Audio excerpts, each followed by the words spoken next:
Oh my goodness. We're back. It's the bi-weekly Q&A with Dr. James and Dr. Mike. Dr. Mike, how's it going? Very good, James. How are you? I am good. I am ready for some Q&A. You got questions, we got answers. All right. And on that note, our first contestant is Airy Small. Let's find Harry. There he is. All hairy Oh, of him. real quick, folks, just a friendly refresher for those of you who have been with us and for any of you guys who are joining us for the first couple times. The way this works is people submit their questions on the comment section on the latest webinar. And then the ones that get upvoted the most, or the ones that Dr. Mike and I find most compelling, if they weren't upvoted that much, will get the picks for the top 10 of the week. So the way that it works is if you have a question, first thing to do is scan the comments to see if anybody else has already asked that question or has asked a similar question. And if they have, you can go ahead and upvote it. And if not, then you can pop yours in and hopefully other people will see yours and upvote it as well. And we'll take usually the top 10 most upvoted unless we scroll through and see one that's really interesting. Yep. So please vote, vote, vote. All right. And vote they did for Airy Small. And he said, are there any significant downsides to being more active / having a larger energy expenditure and therefore eating more calories compared to having a lower energy expenditure and eating less on a mass phase? So yes, and there's kind of a middle ground where you want to be. And that middle ground is this. If you're very, very inactive, your propensity to gain body fat is probably going to be a little bit higher, even if you have your calories squared away, because cardio does a lot of really good stuff for fat burning. And to some extent, some physical activity actually potentiates recovery, sometimes via blood flow, sometimes via other mechanisms. Some bit of cardio actually helps you reduce fatigue and anxiety and helps you sleep and all this other stuff. And it's also very healthy for you. So, and it could also keep you slightly leaner for longer, which means you have a more productive and longer uninterrupted mass phase. And so some cardio is good, but if you jack up the cardio to a certain point, it becomes a downside. And I'll tell you what that downside is. It is possible. So, he said more active, having a larger energy expenditure. So we're not assuming that he's doing tons of cardio, right? We're just assuming he's being more active, walking around more, going shopping, going walk the dog, maybe walking while you're talking on the phone instead of sitting down, stuff like that. And that stuff is generally very good up to the point at which you feel fatigued from it.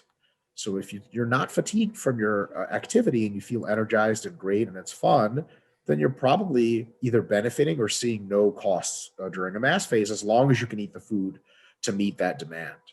If you are like, oh man, like I've been on my feet all day and I'm super exhausted, it doesn't just have to affect your workouts, it can affect your recovery from workouts too. So for example, if you work out in the morning when you're fresh and then you go work at a restaurant where you walk 25,000 steps a day, and by the end you're totally pooped, I mean, being totally pooped is not that great. So if your cardio is so low that you feel like a sloth, and that if you do more activity, then you feel better and fresher and more recovered and more alive and leaner, all that's great. And you can keep increasing your physical activity slowly and gingerly until and unless you distinctly understand and feel that you're actually starting to tire out a little bit. And if you find yourself thinking like, man, if I didn't have to be so active today, I could like really rest and recover and eat. Yep, you're being too active. And I think that's the point at which any more any more physical activity is probably a negative. Yes, these are very subjective cutoffs, but also they're quite easy to understand. And I think there's a benefit there. James? Yeah, that was a very good answer. And, everybody responds a little bit differently to physical activity. And so for some people, like if you're a waitress and you're doing 25,000 steps, like in Dr. Mike's example, some people can shrug that off and it really doesn't affect them that much. And it's okay. Whereas like if that was me, or I'm going to assume Dr. Mike as well as in this camp, that would affect me significantly. And it would definitely impact my systemic fatigue or even my local fatigue. If it meant like I had to be on my feet, my back, my legs would definitely be feeling it the next day. Other people, everybody's a little bit different. So you might have some people who actually get some of their best training by training really, really hard and then being a couch potato the rest of the day. Why? Well, because they're highly recovered in a really good state of preparedness all the time because they're not doing shit the rest of the day, right? So some people will respond a little bit better in that regard, and the lack of other activity hopefully is not affecting their health and cardio in a real significant way because their training is enough at that point. Other people, like Dr. Mike said, tend to benefit a little bit from just having some baseline level of activity, whether that's from your job or commuting or just other hobbies that you have. And so, as Dr. Mike said, when systemic fatigue or in even worse case, local fatigue becomes a limiting factor from the activities, that's when it really starts to become a problem. I make the joke for myself because I'm a part-time lumberjack now. A lot of the log stuff that I do for chopping wood and keeping the house warm absolutely affects me in my training. I could be training my arms and my shoulders a lot more if I wasn't doing that, but it's a lifestyle trade-off. So again, everybody's a little bit different. You have to kind of find where that sweet spot is for yourself. Yeah, 100%. All right. Next up is Andrew, and he's corrected. His name is Andrew Atchison. Atchie. Oreo Datchy. Where are you? I can't find. Okay, we're doing Control F. Andrew. Oh, I put Andrew. I'm an idiot. Nice. Andrew. There we go. Gotcha. All right. He says, "Hi, docs. Can you talk about the theory beer/alcohol inhibits muscle protein synthesis, please?" Yeah. So there's probably been pretty good demonstrations in animal models of direct inhibition of alcohol at higher levels. In addition to that, alcohol probably has changes for hormonal balance that are not great for the relationship of estrogen to testosterone. In addition to that, alcohol generally imposes, graded to its exposure, a degree of fatigue and toxicity. We actually cover this in our recovery book. And alcohol, in addition to that, can enhance detract from your sleep quality. So all those things combined means that the direct chemical effect of muscle growth inhibition is not the only one of your concerns with alcohol exposure.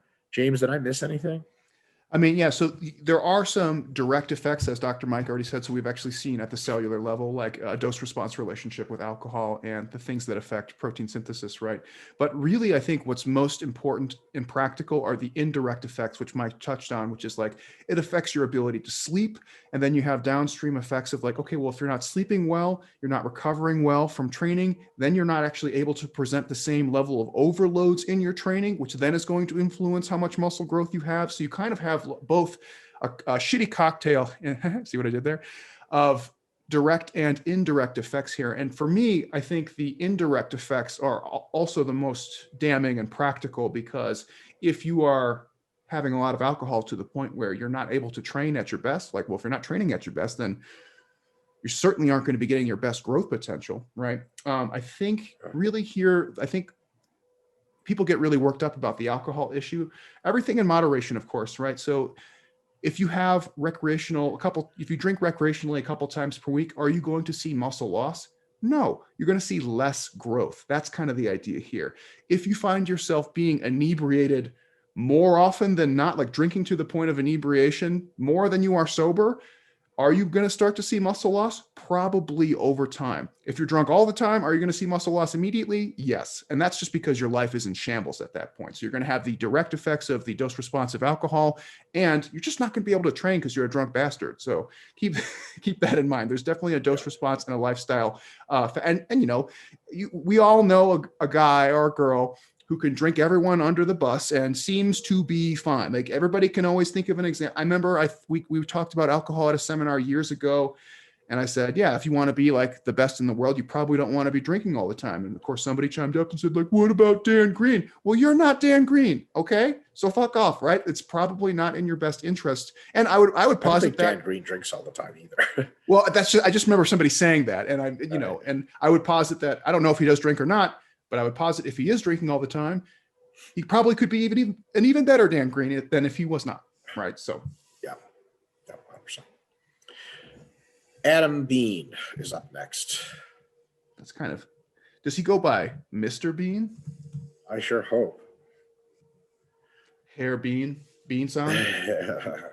The using of the German Mr. Hair is I only know in the context of S&M porn exclusively. We went down a weird rabbit hole the last couple weeks in a row with porn. So We did. Adam Bean says, what are your thoughts on blood flow restriction training to work around sports injuries, such as BFR curls for bad elbows or BFR squats for groin adductor pain? So I think it's great. It's absolutely exactly what the doctor ordered for those types of situations. My only caveat would be that you should really try to do two things. One may be impossible. One is get at the root of what's causing the problem / what the diagnosis is for the injury. And two, try to make sure you're doing something to remediate that injury and or preventing it from happening again. It's not just something like, oh, I'm hurt, BFR. Like, try to figure out maybe why. And sometimes you can't. And sometimes you just have to do your best. But if you're like, yeah, man, like the way I do dips seems to fuck up my elbows, but fuck trying to look at a better technique for dips. I'm just going to do BFR for 4 weeks. The elbow pain goes away and then I go back to being an idiot and causing elbow pain again.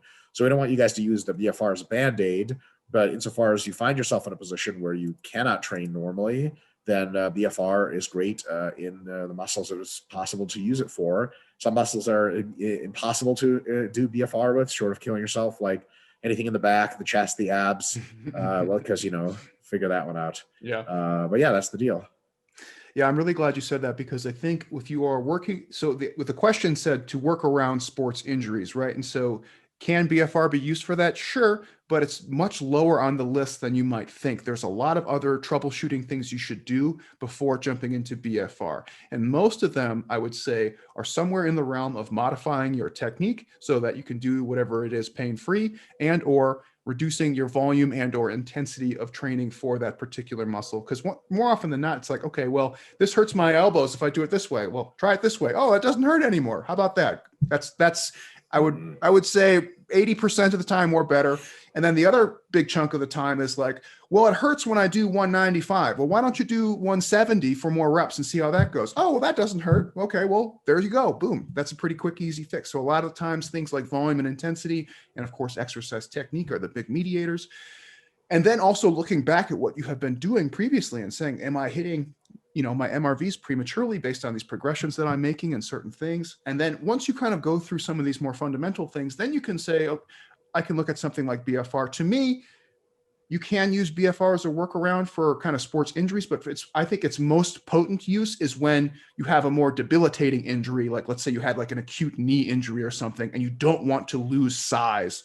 That's where it becomes increasingly useful. If you're just like, oh, I'm having some knee pain, yeah, BFR is okay. But it's more like, oh, I had surgery on my knee and I don't want to have one buff leg and one tiny leg. And then that's where BFR really shines through as a useful tool. Yeah, great way to put it. Next up is Bradley Hobbs. Ooh, right next to it. Easy. He says, hey, docs, if I'm in the middle of dieting and I know that I'm going to have a big meal for a special occasion, but want to offset that meal with some cardio that day, are there any considerations for cardio to be before or after the meal? Yes, there are. Biggest advice here at RP is do not do this kind of stuff. I'm glad you went there. I was like, yeah. Wait a minute. Yeah. So why is this the recommendation that you don't do it? Because it sets you down an interesting psychological path of sort of considering food is bad and cardio is good, and one makes up for the other. And it also puts you up into a real nasty situation where the amount of excess calories you're going to have in a big meal is probably bordering on, a real good big meal is probably going to put you over normal calories, like to the tune of 1,000 to 2,000 in one meal. I mean, you actually can't do that much cardio without incurring an unbelievable amount of fatigue. If you're going to do this, I would say doing it before the meal, taking a shower, going to the special occasion, and eating is probably your best bet. After, you're going to feel sluggish and like shit and all this other stuff. But I would just not do it at all. What I would do is, if you're going to have a big meal for a special occasion, you should know that in advance.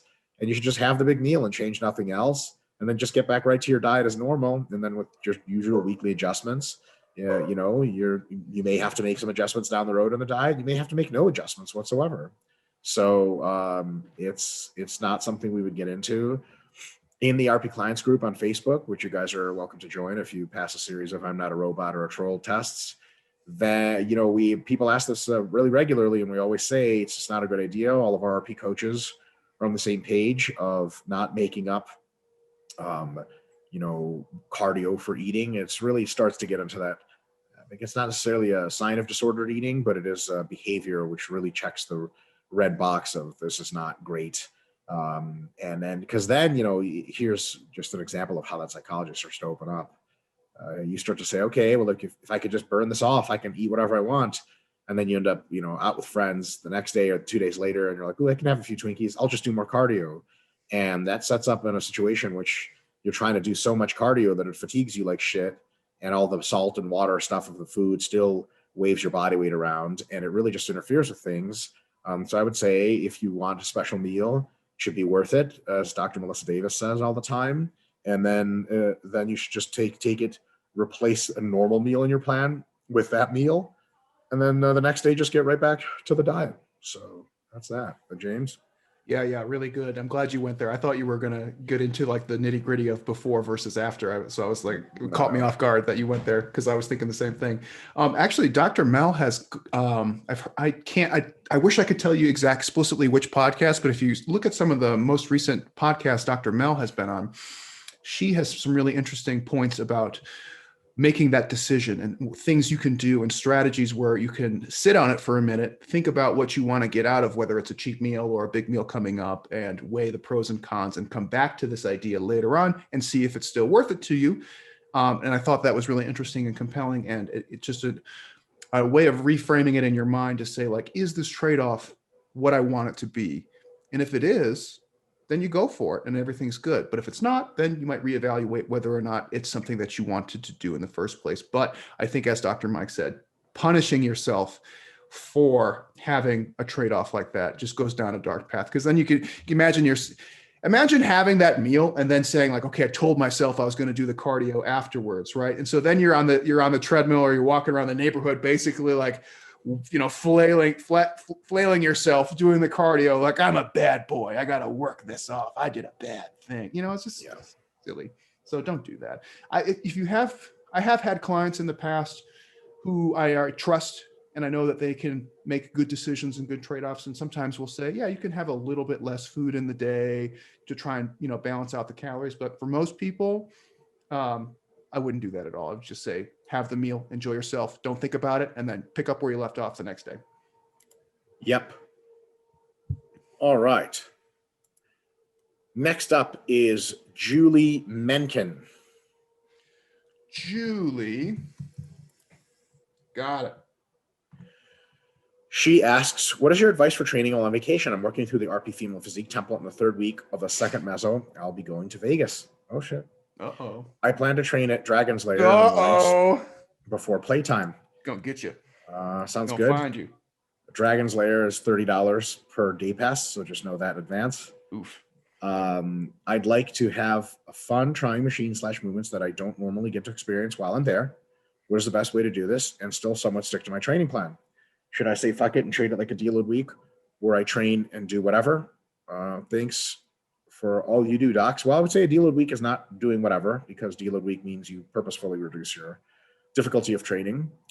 But can you have fun doing machines and movements that you don't normally get to experience? Absolutely. Here's what you do.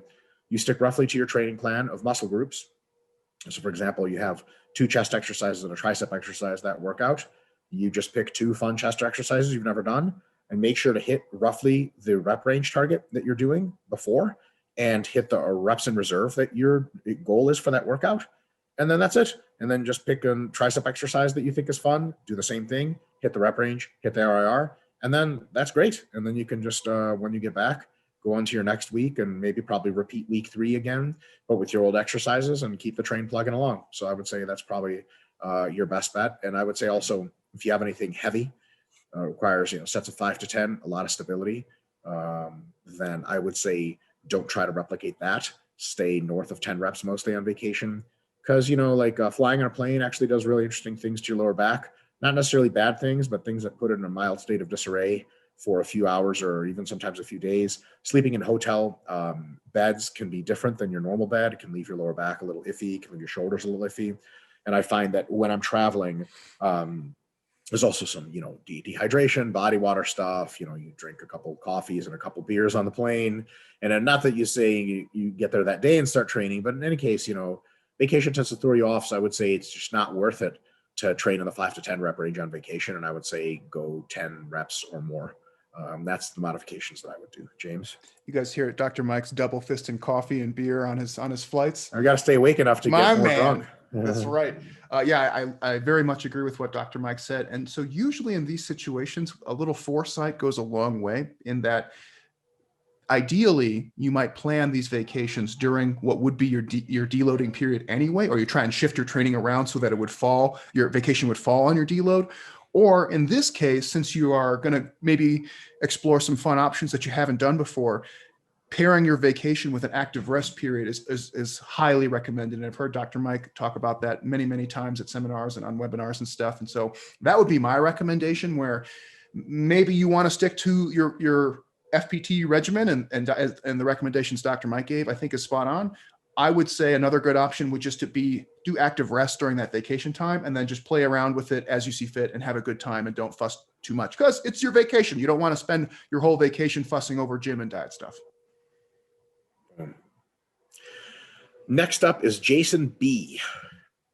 What a B. Got it. He says, my office is built within my home gym. As a result, my training session may extend over several hours due to meetings and actual work. While not efficient, are there any downsides to having inconsistent rest times between working sets, or excessive rest times of 30 plus minutes? If I have cooled off, I do warm up again to prevent injury, but if I need to do 4 working sets, can I do 2, rest an hour, warm up again, do the other 2, and still make gains as if I did 4 in a row? So I'll take my shot at this, and then James will play cleanup, because actually he's an expert in this. I would say downside of having an inconsistent rest time between your working sets is that your ability to track progress is going to be degraded, not eliminated, but degraded. So you just have to try to target your RIRs real well and shoot for PRs, and really give yourself 2 workouts or even 2 weeks of not being able to match reps before you conclude that you're actually overreached. Because sometimes you'll just have had 20 minutes one day and 30 seconds another day. And of course, that 20-minute rest is going to be more, or it's going to be 5 minutes one day, 20 minutes another day, and the 5 minutes will be more because you're still warmed up. The 20 minutes one, you might have to do a little mini warm-up set, hit it again, which will throw you off. So it's going to cause some tracking problems. Nothing crazy, but something just to pay attention to. If you cool off, definitely warm up again. Let's see, can you still make gains if you did all 4 in a row? I think in most cases, you can make very similar gains. There are problems where you're not able to summate. A lot of local fatigue, and your mind-muscle connection may suffer as a result. Metabolite accumulation may suffer as a result. Stimulus to fatigue ratio may suffer to some extent.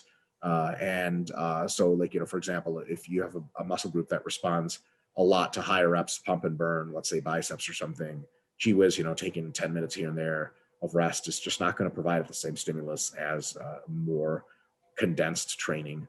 But in other cases, if you're a real fast twitch person, you can do a stiff-legged deadlift and do one 20 minutes later, and actually a better performance. And since you don't care because you're working the entire time, might be good for you. So it's a mixed bag. It's not the end of the world. Just make sure you're staying safe by warming up well.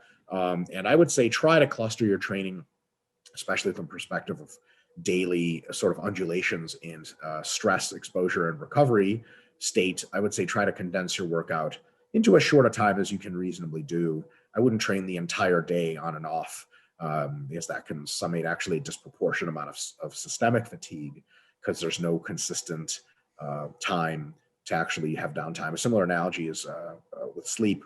And if you can get consistent 8 hours, it's actually qualitatively better than getting the same 8 hours, 1 hour at a time, and then being awake for 2 hours and 1 hour at a time.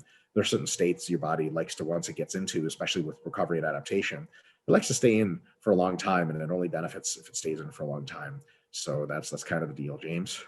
Yeah, absolutely. And that last example was very apt. I mean, think about like trying to sustain that sympathetic output versus going into like your parasympathetic recovery mode. There's some major trade-offs probably in the long term, maybe not in the short term. So I found myself doing this a lot when I was the weight room manager at ETSU, because I was literally in the weight room and teams were coming in and out, and I was trying to do my work, PhD stuff, and dabbling with RP at the time. And what I find when in these kind of things is that you get a whole lot of nothing done. You get very good at just kind of biding your time, doing half-ass job at a couple things.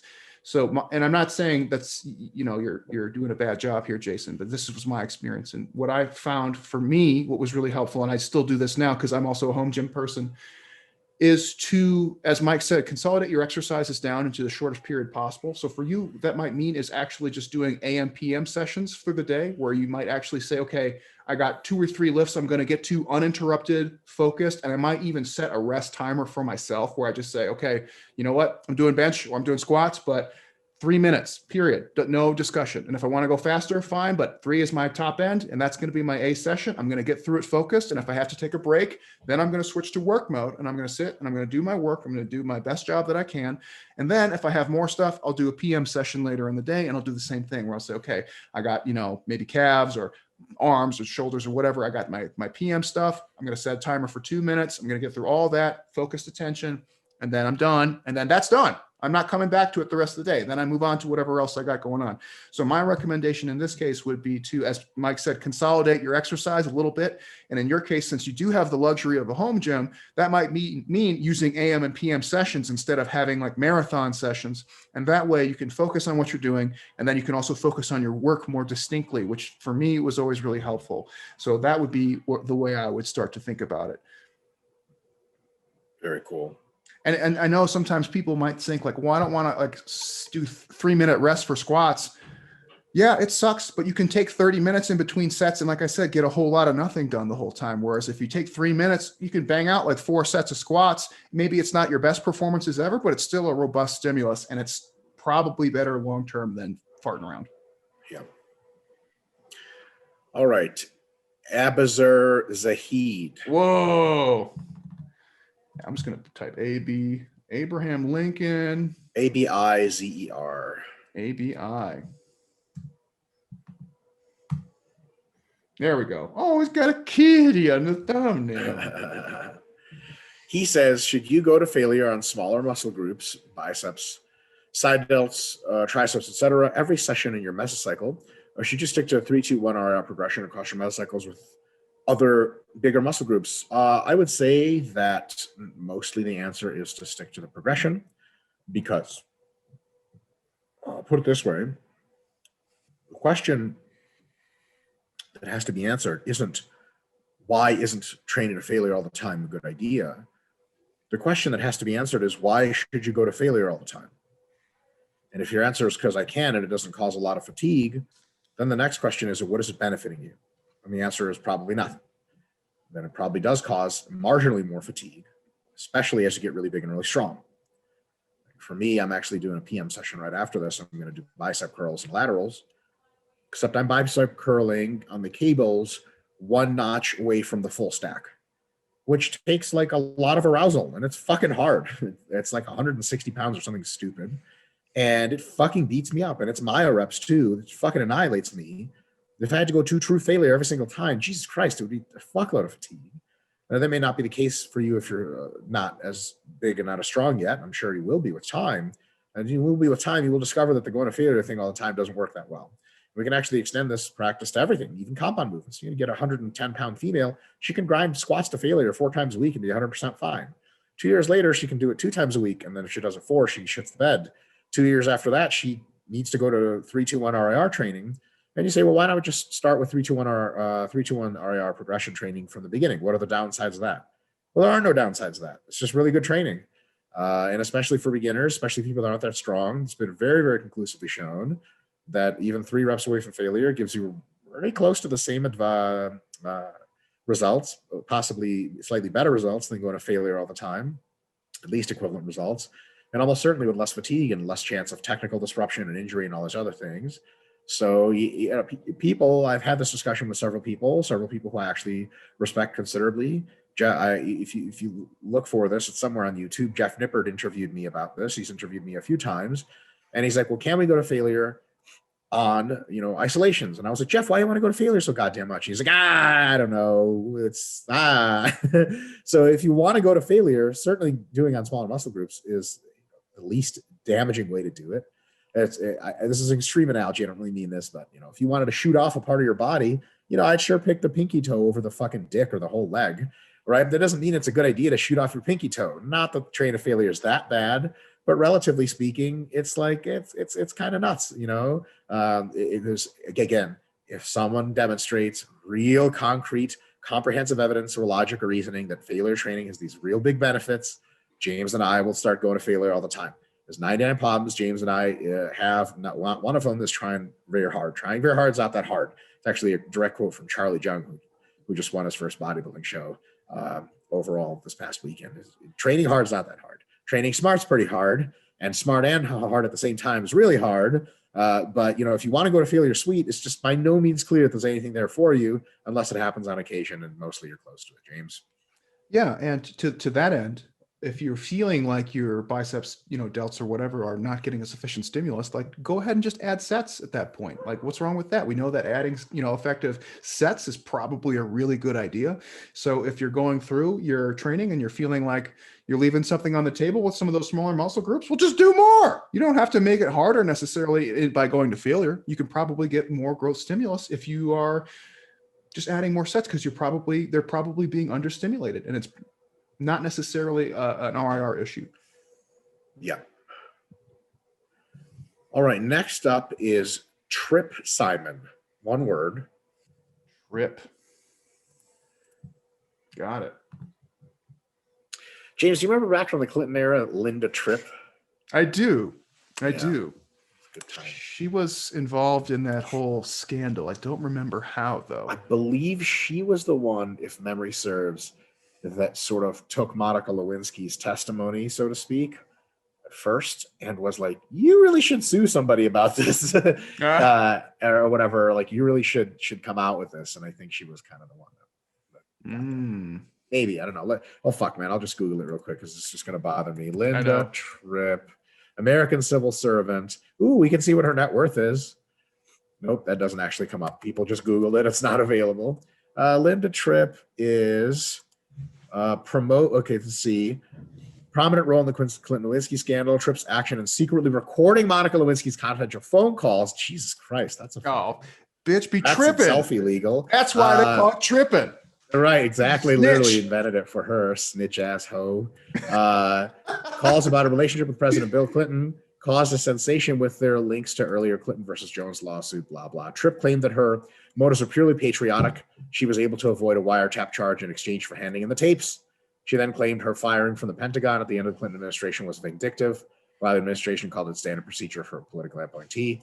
From 2004, Tripp and her husband, Dita Rausch, owned and ran a year-round holiday store called the Christmas Sleigh in Middleburg, Virginia. That's a 180 of used to be like literally exposing the president's fucking indiscretions, and now you're on a fucking Christmas store. That's wild. That's a great shift. Where are they now story. That's insane. That's probably hard to beat. It's one of those, like, if you made a movie about it, people would be like, this is stupid. And you'd Google it and be like, what? It's real? Let me guess, she ended up in like Florida or something. Middleburg, Virginia. Virginia is one of those states that has terrible town names. If you guys have ever driven through Virginia, this is class Middleburg, really. Some weird shit going on. There's a bunch of weird ones. Like, I remember driving up, because I've driven up that way so many times. There's like Salt Town, a bunch of just like stupid ass names like Westville. Just, like, you're like, what? Just ran out of ideas. Come on. There is a city in maybe Michigan called Azusa, which just means A to Z USA. Sweet. Yeah. Like, what? Who did that? Who knows? All right. So like in the Midwest, they just use like tree names a lot, where it's just like, Oakhurst. Yeah. Pineville. Yeah. Like Elmberg. I grew up in Oak Park, Michigan. There you go. Yep. Where did you grow up, James? What was it called? Glen Ellen? Glen Ellen, yeah. I mean, yeah. I was in Chicago and then Glen Ellen for a while, and Chicago again. Yeah, all over. Chicago also has an Oak Park. Yes. Yeah. That's where Carter's from. Mm-hmm. It's tripping. And it's like geographically in the same place that Oak Park, Detroit is. That's weird. That's it's strange. All right. Sorry. Bless you. Ooh. Trip Simon says, hey, docs, thank you for all the great content lately. Has really helped me as a new trainer. Well, that's our pleasure. Questions. As the sets go by, I become more fatigued and can no longer hit my target reps with my target RIR. Do I do less reps in a set to still feel like I'm at my target RIR? Yes. Or push harder to maintain my reps? No, you shouldn't do that. Is he talking just within like the session or week to week? I think I'm going to say within the session. Because a lot of the times we get this question of like, should I match reps even if it violates the RIR that I'm targeting this week? That's kind of what I'm wondering. Or if he just means like. Well, so let's answer it both ways. Yeah. If you have a target RIR, he says hit my target reps. So target reps means he's trying to match reps, I assume. Right. That's what I was thinking. But if target reps, if he means target rep range, the answer is largely anything north of 5 reps is fine. So like if you have a third set this week and you didn't last week, so there's nothing to match, but you want to hit, you want to hit 10 plus reps, but you hit 7, it's fine. However, if last week you hit 7 and this week you have to increase your RER or decrease it too much to hit 6, yes, actually you should just try to hit 6, because the first week is 3 RER-ish, and then all the other ones you match or beat. Now, if you're beating them, beat them only to the RIR that's the target of that week.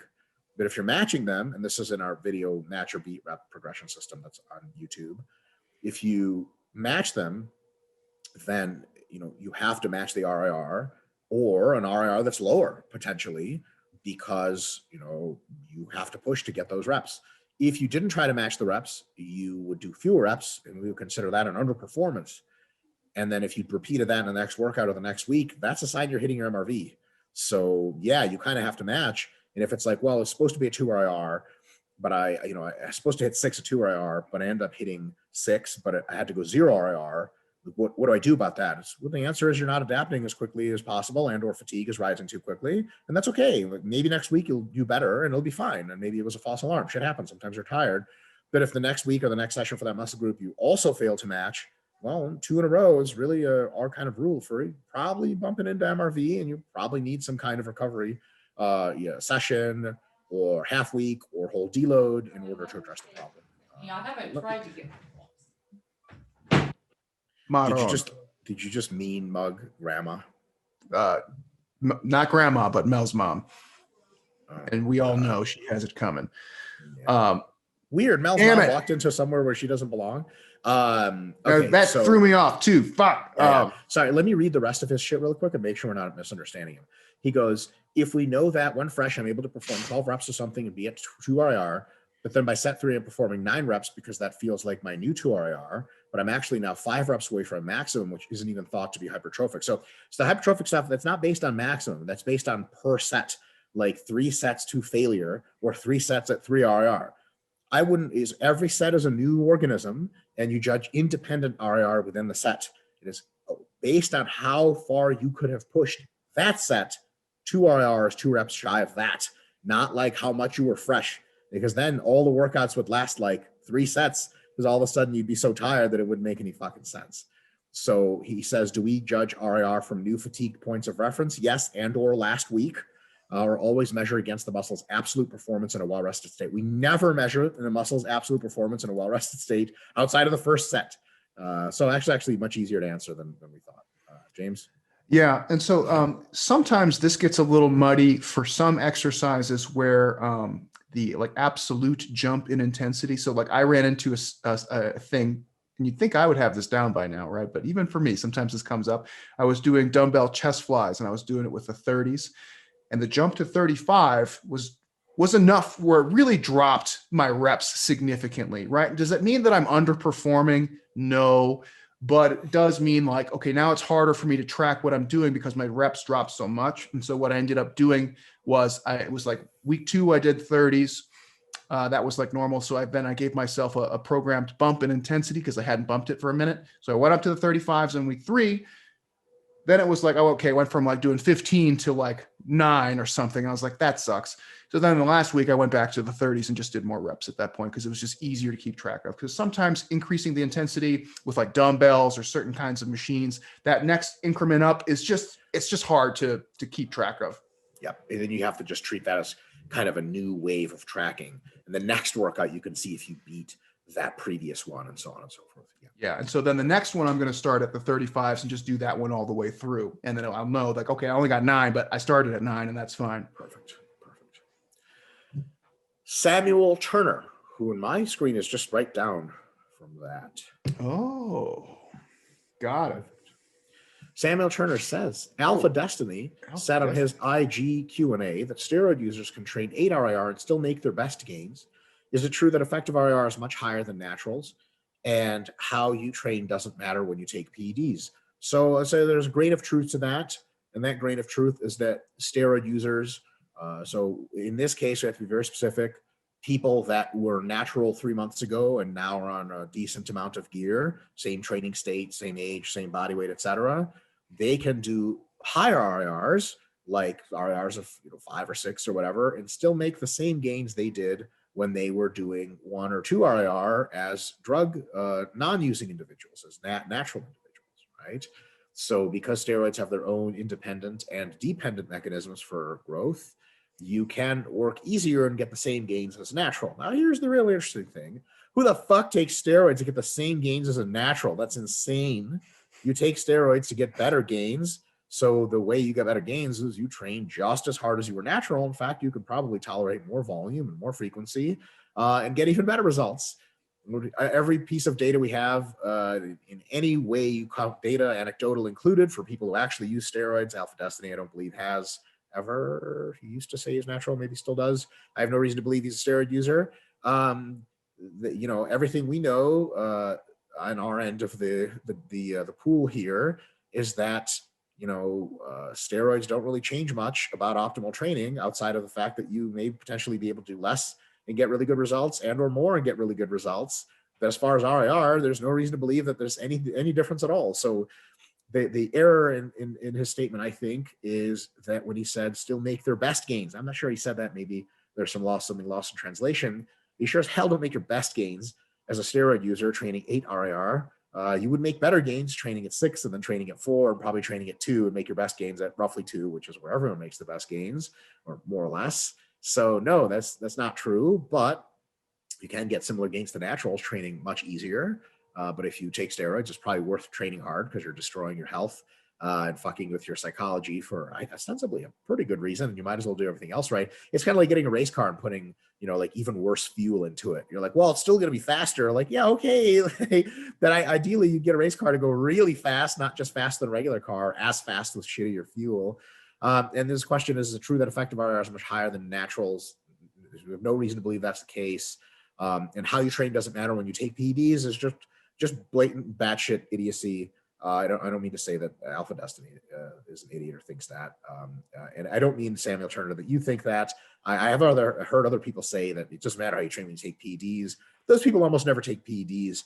They're just like butthurt naturals that are fucking tiny and just need an excuse.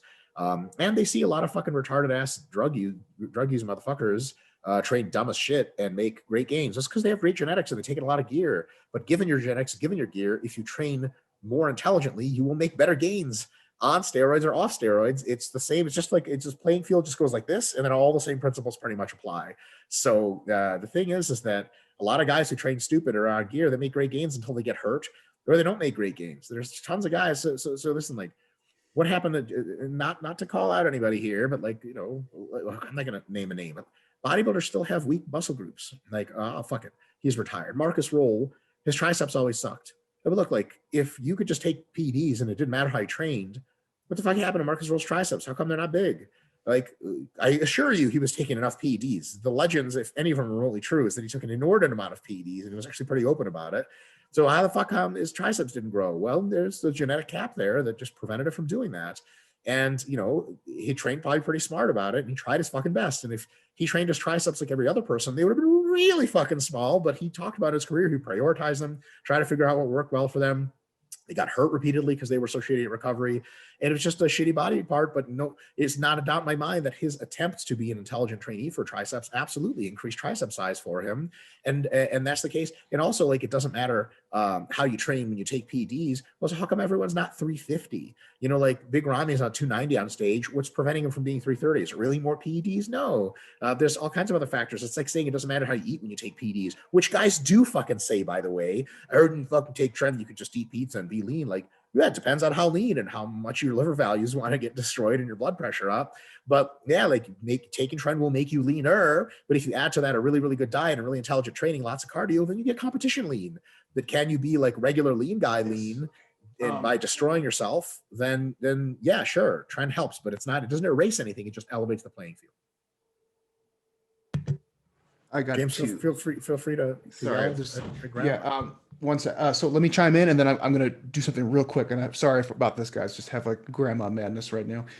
Yeah. So what's really funny on this one is like the 8 RIR. Like, how do you even train at 8 RIR? Why? If somebody was like, "All right, James, your program is you're gonna do bench press at 8 RIR," I'd be like, "Can I just go play video games? This is stupid. Why am I here? This is nothing." So yeah, I agree with all the points Dr. Mike made there. And again, like if your goal is to train at 8 RIR, just go do something else. Like, why are you training? It's just a waste of time. Like the reference point using RIR is failure. The further away you get from that, the more difficult it is going to be to gauge. So I don't even think I could gauge 8 RIR correctly more often than not. And I think about this probably more than most people. So that just seems like a silly thing. Like I don't even understand the motivation behind that methodology. Really even the question, like, is that what you want to do? Do you want to just do easy training and take lots of steroids? Like the only reason I train like hard is because I want to. So you know what I mean? It just seems odd. I just can't relate to that. All right. If I'll be 2 seconds, folks. Sorry, I just have like family madness. I'll be right back. I'll just stay put. Yeah. Or if you want to move on, I'll just jump back in wherever, whatever you want to do. Let's have Scott edit this. Dr. Mike joke show, or yeah, I'll be right. Like I'm just literally just gonna go. We'll do a joke show. All right, Dr. Mike joke show. You know, I hate to be put on a spot like this. Just kidding. I have no problem with it whatsoever. Let's see if I can answer any questions that are off the record here that we didn't answer. Apex K says, when is the mustache coming back? I don't know who had a mustache. Interesting question. Let's see. Finding It Repeat says, thoughts on how Big Lenny should train? No fucking clue who Big Lenny is. What a disaster this idea was, huh? Let's see who else has a short question I can get to.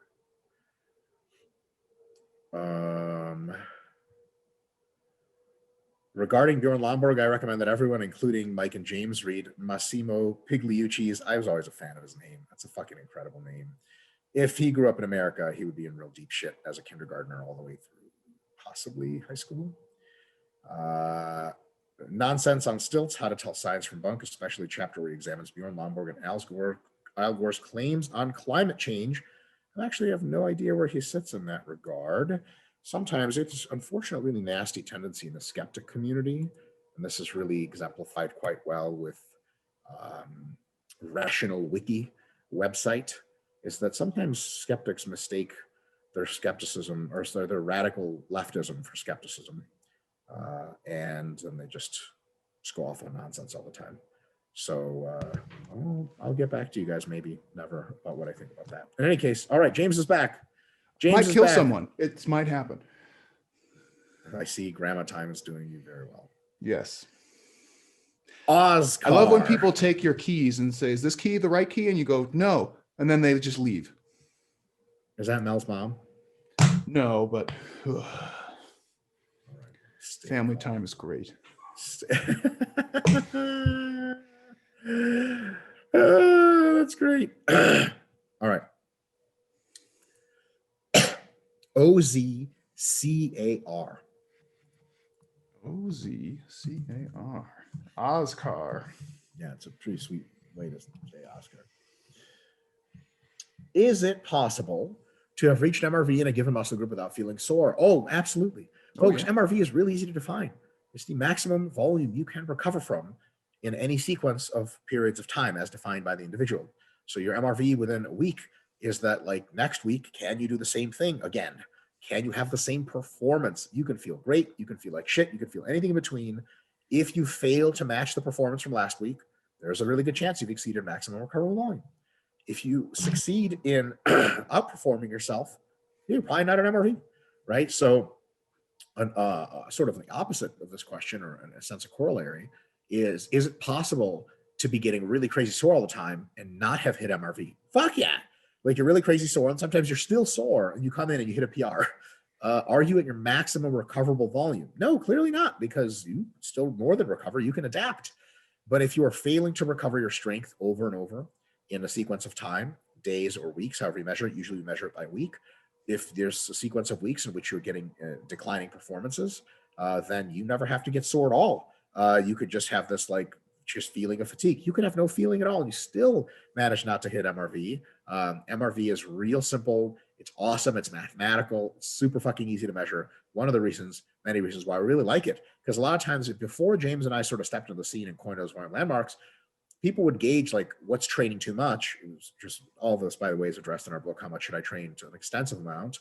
Our frustration was people, would ask like, hey, like, how do I know if I'm training too much? And people would have this sort of like weird smorgasbord of heuristics like, oh, you're like sore, really tired. And James and I have come from a tradition of hypertrophy and strength training and James rugby training and wrestling. And we're always like, sore and tired, motherfucker. That's how you feel just normal sport training. What the fuck are you talking about? Like, if we were just to check those boxes, we'd never fucking train hard. And some people we were around, which will go unmentioned, were like super paranoid about high fatigue. And anytime anyone felt remotely sore or tired, they would be like, it's too much deload. And it's like, oh, no, motherfucker, we need objective ways to figure out if we're actually sore or tired. We looked at the definition of recovery physically in a textbook. Recovery is when you're able to repeat past performances. And we're like, okay, if failure to recovery means you've exited your maximum recoverable volume and maybe doing too much volume. So that's it. Yeah. So you absolutely can feel any way possible. But if you repeatedly fail to match your prior performance, then you're probably in accession of MRV, James. Yeah, it's funny. As most of you have kind of heard the stories about how we kind of came about with the volume landmarks, but Mike and I always kind of came from it from a sporting perspective of like, okay, we want to make sure people aren't training too much, because the assumption it was always that they were training pretty hard. And then what we find in the kind of the real world is that most people aren't training hard enough for all those reasons, because they weren't really sure where to draw the line. Am I a little bit sore here? I'm not feeling my best today. Well, it's like, you're not supposed to feel your best. That's okay. You just keep going, keep training hard. And what we find is that most people who are kind of flirting with that idea are generally wildly undertraining, which is kind of hilarious from our perspective, because we were always worried about people on the other end of the spectrum. But yeah, you can absolutely be overreached in any given muscle without any like glaring soreness or even sense that you're there. In some cases, one of the classic ways is when you see, here's like a classic thing that happens to people, myself included. You are a 4-in-1 kind of person, and you get to that 5th week and you're like, yeah, I don't know.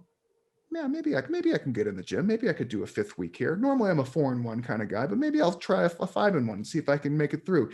And you get under that bar for a bench or a squat, and on the first couple warm-up sets, you're like, absolutely not. No. I thought I could train this week, but as soon as I like tried to do anything, not happening. And it wasn't because you were like sore, you just have nothing. You just like, you can just tell there's no push, there's no oomph. Sometimes you can even get like fasciculations and just like in other indices that like, yeah, this is just not going to happen, even though you're not really feeling it, superficially. So yeah, you can, as Mike said, you can be in any state and have potentially breached MRV. Boom. Boom. I actually had that go in my favor this week. I was like I said, normally I'm a 4-in-1, and this week I was like, oh, okay, well, you want to try it? I had that MRV problem where I was looking at my numbers from last week, and I was like, well, I either increased in weight or reps on everything. It's pretty hard to say that I need to deload, so I might as well go in and try. And sure enough, like went in and I still got it. So we're still training 5-in-1. Yeah, fuck yeah. Auto-regulate that shit. That's awesome. Yeah. That's another reason why James and I aren't huge fans of like all training has to be a 3-to-1 paradigm. Like, what if after every 3 increases, you're fucking golden? You probably keep going, Keep going. Why not? All right. Vasil Zhilev. He's actually number 11, but he's a very good question. Got it. Great level of depth, so I want to answer it. He says, hey, docs, I have a question concerning overreaching. In mid-week 3, out of a total of 5 or 4, mostly 4, I start to experience the symptoms, I guess you can call them. Suddenly falling and staying asleep isn't as easy. I feel more tired during the day and sometimes have to battle myself not to fall asleep at random times. Performance is still increasing week to week. Can these symptoms be bypassed or mitigated somehow? I love going from MEV to MRV, but I'm dead set on the style of hypertrophy training, so changing methods like going to Helms static style volume progression is not a choice. Okay. Furthermore, when this starts to happen, I start to supplement with magnesium, and I've tried melatonin, but it only gives me the side effects. Thanks. So this actually really, I wasn't planning on this, but this dovetails really well with our question from last time, or just the last question we answered. which is like, okay, so let's see what your problems are. Staying asleep isn't as easy, noted. Feeling more tired during the day, noted. Battling self not to fall asleep at random times, noted. Performance is still increasing week to week. Well, so here's the deal, man. That's just a part of the training process. Like, can you imagine talking to the wrestlers right now? Like, let's say in the United States wrestling team, which is probably going to, as a team, win the Olympics this year. Can you imagine talking to them right now? They're preparing for Tokyo. And you're like, how you fellas feeling? They're all like, great, this is easy. Gee whiz, mister. They're 50s kid wrestlers. Wrestling's fun, right? They're in the fucking grind, bro. They're having trouble staying fucking alive. But as long as your performance is good, that's just part of being an athlete. So, can you do something to make this better? Yes. Try to sleep longer on average from the beginning so that fatigue doesn't accumulate as much. Another one is try to make sure nutrition is really spot on. Another one is try to, relax psychologically and all those other modalities described in the recovery book. A big one is to reduce your total volume of training so that your systemic fatigue is lower by prioritizing some body parts and deprioritizing others. But when you train hard, even on priority, you're going to realize that the kind of stuff still hits you. And as long as your performance is still improving or stable, you're still getting hypertrophic benefits.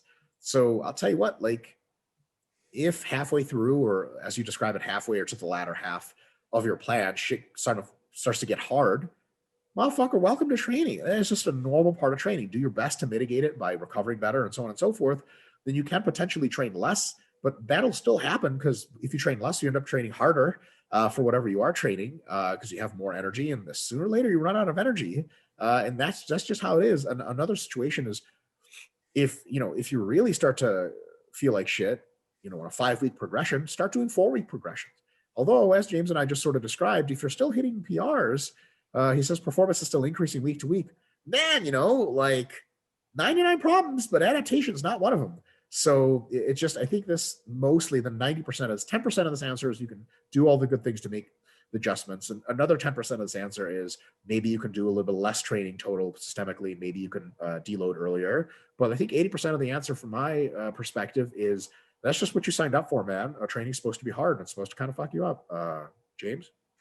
Yeah, I largely agree. The only thing that throws me off a little bit is the sleep disturbances, which is usually a sign of overreaching to some degree. So, what I would say is you might be kind of flirting in and out of like systemic overreaching a little bit. And so, my suggestion, along with what Dr. Mike said, might be to focus less on RSM style exercises and more on SFR style exercises. So, for those of you who are not familiar with those terms, instead of going for the big raw stimulus magnitude, like your compound basics, your bench press, your squats, your deads, stuff like that, shifting to other exercises, which sometimes they're the same, sometimes they overlap, but shifting to exercises which are less systemically taxing, but still hit the muscles really, really well. And so in some cases, just here's a stupid example, but bear with me, you'll see what I'm saying.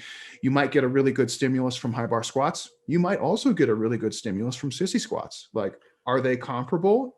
If you are checking all the boxes for MEV and RIR, like, yeah, they're pretty comparable in many ways. So what you might find is you might do some pre-fatigue sissy squats and then move into some high bar squats, or you might just swap out movements that don't have quite as much systemic fatigue spillover per the amount of stimulus that you get, right? And so to me, this looks like you're flirting at that apocalypse level of systemic fatigue, and it's affecting you sometimes, but not always. And I would say maybe think about trying to increase your SFR as much as you can. Yep. Yeah. Those are great ideas, James. At the same time, I think if you have a higher SFR exercise, you find that it's going real well. You're just going to increase the volume of it and just end up at the same place again. Where you have more benefit, but less downside, but the same total magnitude of downside, just more benefit in addition. Yeah. Listen, nothing here. And I feel literally like if you're improving in your abilities, again, as sports scientists, we can't really tell. Like if you say, should I deload? I feel like shit. We're like, how's your training? Like, amazing. We're not going to be like, yeah, deload. We're going to be like, take a day off or something, eat a lot of food, sleep a lot, and try to fucking hit it again. Cause you're in that gravy zone of fucking hit PRs. And that's what it's all about. The other thing too I would think about is he says performance is increasing. So when you say that Mike and I will generally assume that means across the board, everything seems to be going up week to week. You might be finding that some things are increasing really well. Like, okay, my bicep curls have been increasing, my lateral raises, and maybe like my shrugs, but some of the other ones, maybe your bench presses or your main quad movements or whatever, are not. You might be stagnating on some of the more important things and progressing on some of the lesser things. And you might be painting a false picture of like overall progression is going well because you're progressing on kind of accessory stuff and not maybe your main lifts. So I would say if your main lifts, whatever it is for each session, are not progressing, but other things are, seems like you're kind of on that overreaching, flirting with it a little bit. So just keep that in mind. Yep. All right. I'm looking down. Sorry, this we don't have to take this, but I'm just looking at this guy. My legs have fucking exploded in size, and I've had to throw away a lot of trousers. Sorry. My man, you're doing something right. Okay, I will say I'm going to start to load these better because I just got all the way to the bottom. Mike had 10 upvotes. Great question. Darren Hawkins, our perennial high question upvoter, has 12. And the fucking my YouTube put them all the way to the bottom. What the fuck is going on? What? This algorithm is fucking ridiculous. In addition to that, just a real funny question that I just baffled with, James. I want your opinion to see if you have one. Is Gvozdin, some shit like that. Anyway, Cyrillic name just above the Ziz, I think. Yeah, there you go. Thoughts on Greg Doucette copy striking GVS video? What the fuck is copy striking? What is copy striking? I have no idea what that is. Is that like, I have no, let's look it up. Copy striking. It's amazing. We have Google right here. Urban Dictionary. The alternative word for copyright strike, mainly used by Twitch thoughts. Seriously, you said that? I'm going to copy strike this guy just for, okay, well. What is a copyright strike? I still don't know what it is. I got to click on them. Is that when you have intellectual property that you don't get copywritten to stick it to the man? Right, hold up. Copyright strike, the dreaded thing you want to see on your YouTube channel. Usually your YouTube channel gets a copyright strike by uploading a video with a copyrighted song or movie in it. Oh. And YouTube takes that video down. So, so thoughts on Greg Doucette copy striking GVS's video? Oh, did GVS make like an anti-Greg Doucette video or something? I don't know. What the fuck is GVS? Oh, see these replies. G-Shred, shit, my bad. This account's about to get taken down. What the fuck? I care about you. Yeah, I don't know. I literally have no idea what's going on, folks. I feel like a grandpa again. What? Yeah. Where's the Urban Dictionary? I don't know what this is. Yeah. So I'll just be pretty clear about this. I debated Greg Doucette once. YouTube was a fucking dumpster fire. We had all sorts of different ideas about what debate means. And then, you know, that's the extent of my drama in the YouTube space, excluding one person who I'll continue to pick on because he's a cocksucker, is Lyle McDonald. Lyle McDonald, I will continue at my leisure to fuck with because Lyle's a mean person. He's been mean for 20 years and I'm his avenging angel. So that's it. Yeah, I don't know. And I don't like all the YouTube drama of like, I didn't know what fucking copy striking was. I don't know. G-Shred, is that the same thing as V-Shred? That's the first thing I thought. No clue. Anyway, you folks out there having fun. It's nice. So we're just going to continue to stick to our bi-weekly webinars. So old. Yeah. What Greg Doucette is older than both of us. What are these kids talking about? Yeah, Twitch is like Twitch is when people like watch you play video games or some shit, right? Yeah, it's like social media for gamers. That's not my cup of tea. The thing is, like, no one wants to watch me play games, and I don't really want to watch other people play games. For sure. Yeah, it's mostly just me getting pissed. Yeah.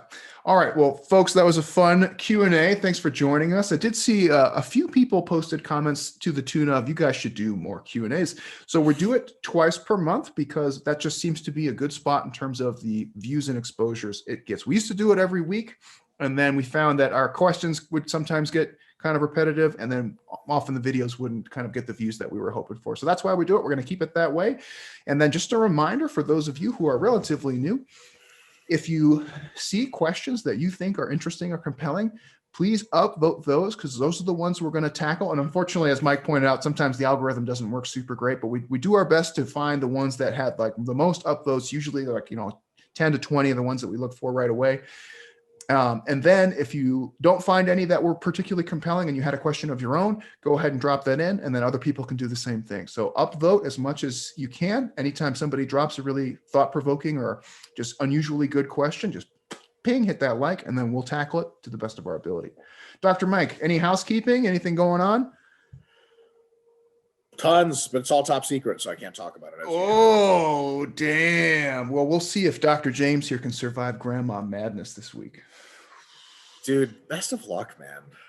Yeah, it's something. You Remember? look like you had something there. What do you got? What do you got? What are you hiding back there? Don't You're wagging that finger. worry about things you can't control, and grandmas are definitely in that category. Yeah, they are. They cannot be contained. It's like 28 days later, right? Yeah. Like just there, it's coming out.